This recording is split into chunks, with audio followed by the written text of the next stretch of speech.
So people are often surprised when they hear that I'm into tarot, and I wanted to shoot this video to explain why and how the baseline beliefs that I have about the nature of reality itself have trickled down into what is now my tarot practice, and how it affects or not my day-to-day life when I'm in the normie space, for lack of a better term. And I've spoken before about my desire to start making evergreen content. Honestly, I think tarot is one of these topics that I can talk about for a long time. And that's just tarot, not breaking out into broader occult knowledge or systems.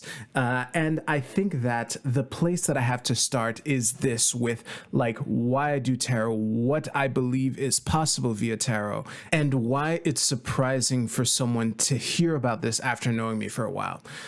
Speaking of knowing me for a while, for those of you who've never seen me before, my name is Sydney. I'm the tarot guy next door, and the story behind that moniker is one that I wish to tell at some point, but it's not really relevant here. So let's start with my baseline beliefs on reality. I am a pantheist. For those of you who've never heard the term before, pantheism is the belief that God and the universe are essentially synonyms. So to put it in a different terms, I believe that God is the sum totality of all the energy and consciousness in the universe. And, you know, if I were to enter stoner philosopher mode, I would say things. Actually, I've said this unironically in the past, Jesus Christ. I would say that the universe is God asking itself, do I exist? So when you think about pantheism, that would technically allow for shit like psychic abilities, shit like ghosts, and ESP and all that shit. But over time, I found that I think that I get better results when I live my day-to-day life as if all of that is bullshit. So in my private, more inner, more spiritual life, I am a pantheist, absolutely. But in my day-to-day, you know, getting shit done, checking things off the to-do list, getting the project to its completed status type stuff, I live my life as more of a rational materialist person. And it comes down to lenses. So basically, these are lenses with which I view the world, and some lenses are useful in some contexts and others are useful in other contexts.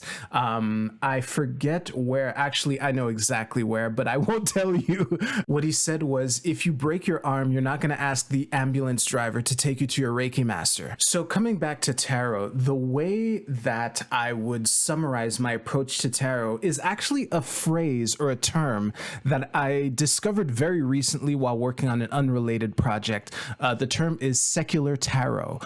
This is the kind of thing where I didn't know that term existed, but as soon as I stumbled upon it, I was like, oh, that's what I do. That's what I've been doing. So my limited understanding of secular tarot is that it views tarot as a means of communicating with your subconscious, or giving your subconscious stones with which it can climb up to the surface of your awareness. So the way I've always done this, and if what I'm about to describe differs from how like general secular tarot readers do it, then you know, I'm just not like that. But the baseline approach is, I ask myself a question, I pull some cards, and then the random symbols that are drawn out of this deck of cards gives me a kind of map with which my subconscious can kind of try to find words that can answer the question that I shuffled on to begin with. I've found this approach for myself to be valuable. I know that I've helped friends out in some of their situations. There's a story that I cannot tell without breaking confidence, but I feel a lot of pride watching where this person is now, and knowing that some tarot reading that I did in my living room played a part in that. So yeah, but on the flip side, there are constraints. You know, I don't believe I'm psychic. I don't believe I can predict the future. And when it comes to growing an online tarot presence, those are major obstacles, because people ask about the future all the time. And for every person who is asking themselves, how can I best navigate this upcoming situation? What should I need to keep in mind to capitalize on whatever opportunities might come up? There are probably thousands of people asking, are me and my ex going to get back together? Does Tony have feelings for me too? And I've joked about this a lot privately. If all I cared about was growing my online presence and that's it, like at all costs, I would just do love readings, and any combination that I would pull, no matter what the cards were, I would shoehorn that into the message, your crush has feelings for you too, and you're going to be together. Almost any 3-card combination can be shoehorned into that message, especially if you don't use reversals. Reversals is on my hot list of things that I'm going to cover in an upcoming video. But as far as navigating upcoming situations or coming with answers to questions that you're asking yourself about how you can navigate certain situations, the tarot can be a really valuable tool, as I covered earlier. I've seen it. It is quite likely that it's confirmation bias, but it's also quite likely that even if it is that really a bad thing?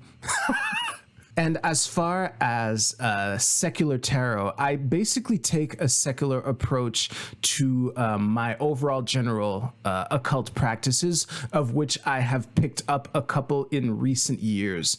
I would wager that some of my close friends are getting sick and tired of hearing me talk about astrology, which is a field that I have decided to learn a year and some change ago. So if you're still watching, thank you very much for this. I anticipate that these videos will get better as time progresses, but I wanted to really start with a couple foundational videos, and it was really important for me to use this one as the bedrock on which all of the other series will be built, like tiny little blocks. All right, I'm gonna wrap it up. If you have any questions, please let me know in the comments down below. I can geek out on this shit for forever, basically. So I really enjoy having these conversations, and I hope to start them, which is part of what I'm trying to do with these series. I don't know if as I start making these videos, I'm going to come up with a name for this. This might be episode 0 of a podcast that doesn't exist at this moment that I'm speaking right now. But yeah, this is going to be an adventure, and I hope you will tag along for the ride. So you take care. I'll see you soon.